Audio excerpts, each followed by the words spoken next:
Hello, and welcome back to another Chris McPherson Show Daily Dose, Cricket Daily episode coming to you for January 26th. And there's certainly plenty to unpack today. Lots of cricket happened in the last 24 hours, including some titles being decided in domestic T20 leagues, international cricket continuing to explode, the Under-19 World Cup ticks on, and much, much more. Of course, to stay up to date with us every day on your cricket takes, as well as much other content around the rest of your sporting landscape, make sure to hit subscribe on the channel, and you can hit that bell icon as well. That'll give you notifications every time we drop an episode. Love it if you hit like on the video as well, and get involved in the comments. Let us know what your takeaways are. What are you looking forward to? Who do you see as being the dark horses or the emerging powers in these tournaments that we're going through as we unpack them? Let us know who's going to win that Under-19 World Cup. Australia and India looking in the box seat, but there's plenty of other sides still in the race. Let's start with the Big Bash final. The Perth Scorchers up against the Sydney Sixers, and home turf was definitely too big of an advantage in this BBL 15 decider. We touched on it in the lead in Sydney. 2 trips in 7 days across the Australian continent to Perth. It's a big ask, and the ask of that, as well as performing on the biggest stage, was just a little too much for the Sixers. Perth won the toss and sent Sydney into bat. Unfortunately for the fans of the Magenta side, the most consistent thing about their side was consistent wickets and no one going on with starts. 3 of the top order finding ways to get out on a score of exactly 24, interestingly enough. Steve Smith, Josh Philippe, and Moises Henriques all finding their way out on 24. Constant wickets, meaning the run rate was never quite where they wanted it, as they found themselves all out on the final ball of their innings, trying to add just that extra run at the time for 132 on the board. And you felt probably a little lighter. We know a low-scoring deck this year at Optus, but probably more of a 150 to 165 rather than a 130 to 140. David Payne with 3 for 18 from 4 overs was the pick of the bowlers, while Jai Richardson also bagged 3 scalps, and Cooper Connolly and Aaron Hardy were economical as always with the ball going at under a run a delivery.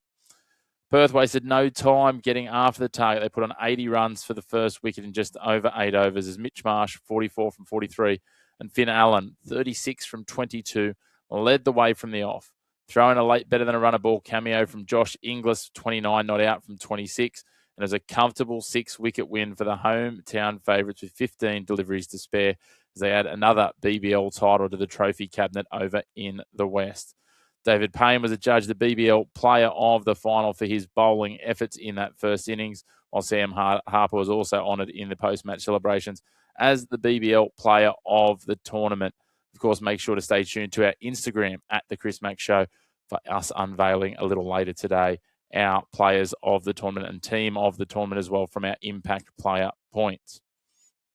We move on to the SA20 also at its final overnight, and Sunrisers Eastern Cape made it 3 titles from 4 seasons despite a booming century from baby AB DeWalt Brevis. The Sunrisers won the toss, sent Pretoria Capitals into bat, and it paid immediate dividends as Connor Esterhuizen and Shai Hope were dismissed inside the first 7 balls to have the Capitals on the back foot at 1 for 2 after 1.1 overs. But with his side in trouble, the league's most expensive purchase in Brevis peaked at the right time, racking up 101 from 56 deliveries to do essentially all the heavy lifting in their innings, with a team total of 158 for 7. So responsible for almost 2/3 of the runs was Brevis, and without him, it's kind of concerning as to where they might have landed in the showpiece event of the tournament. Marco Jansen was the pick of the Sunrisers bowlers, with the South African international taking 3 for 10 from 4 overs, including a maiden over. That makes it really tough for any side to get going when you've got someone bowling with that sort of tight line length and economy. Set a target of 159 on neutral turf. It was far from guaranteed for the Sunrisers, and a less than rapid start had them with their backs against the wall in the 9th over at 4 for 48. Still needing 111 from 70 deliveries, but cometh the hour, cometh the men. Matthew Britsky and captain Tristan Stubbs combining for a 114-run partnership to steer their side home to a 6-wicket victory with 4 balls to spare. Britsky finishing 68 not out from 49, with Stubbs 63 not out from 41. Both men can hold their heads high as they continue the remarkable success story that has been Sunrisers' history in this tournament. 4 finals, 3 titles in 4 seasons, and they bounce back from last year's title game defeat to take the trophy again here. Next up, we go to the India and New Zealand third T20 match. In this series, well, it just keeps on getting more remarkable. India added another exclamation point to their dominance of this series. What more can you say about the way this side has attacked this series? New Zealand have not played poorly, but consistently find themselves a couple of classes below an absolutely explosive Indian lineup. A slow start, thanks to tight bowling from India's openers, meant New Zealand had work to do through the middle overs in their innings. Glenn Phillips led the way with 48 from 40. Mark Chapman and Mitchell Santner chipped in with contribution scores as well to lift the side from 34 for 3 after 5 overs to 153 for 9 at the close of their 20. You felt they'd probably left a few runs out there, but a good bowling effort and it would be contestable potentially. Jasprit Bumrah, 17 for 3 from his 4, and Ravi Bishnoi, 18 for 2 from his 4 overs, were the pick of the Indian bowlers. But India thought exactly the opposite. They thought this was well and truly contestable. Despite Sanju Samson being clean bowled by Matt Henry first ball, they did not miss a beat the Indian batting lineup. Abhishek Sharma racking up a 14-ball 50, ending 68 not out off 20 at the end of the innings. Ishan Kishan chipped in with a rapid 28 from 13.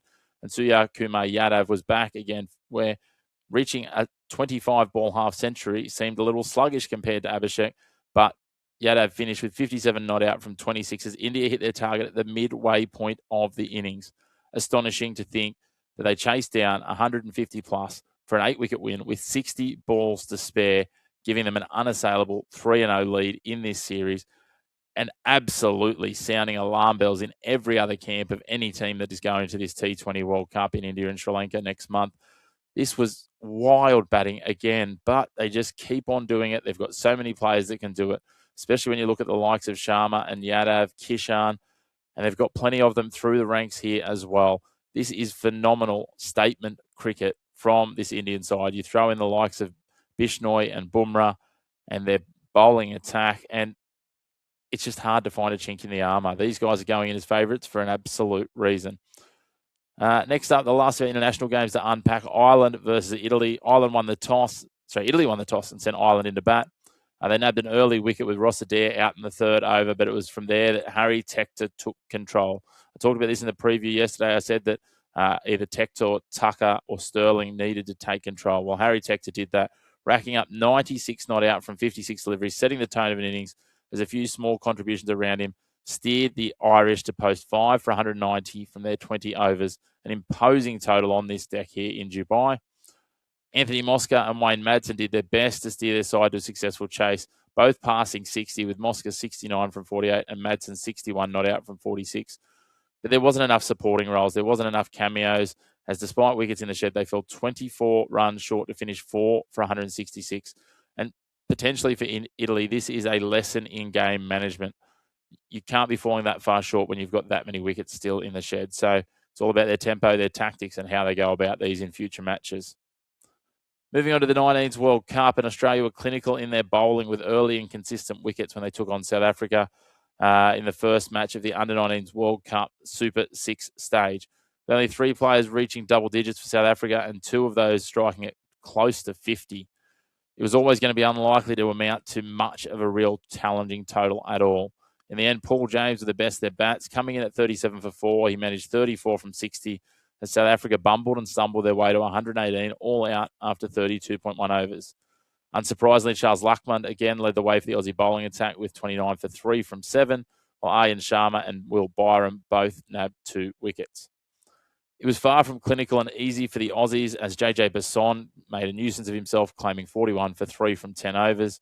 But with 5 of 6 Australian batters who made their way to the crease reaching double digits, and Steve Hogan continuing to lead the way with a solid 43, they tracked the chase down with 6 wickets in hand at the end of the 33rd over.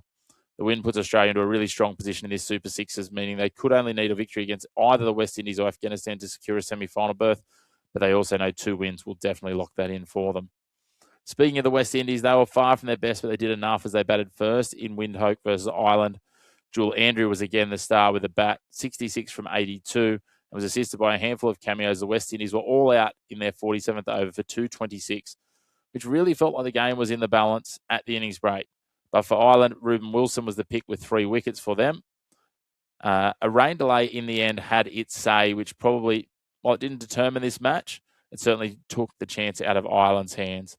They started well, the Irish, but once the West Indies wrist spin duo of Micah McKenzie and Vattel Laws kicked in, they could never really solidify their chase and crumbled from 82 for 2 to 164 for 7, with still 10 overs of the scheduled match remaining when the rain kicked in. With the DLS score already being way behind after that collapse, for Ireland, they could only watch forlornly as the rain set in and ended their hopes of claiming a victory here.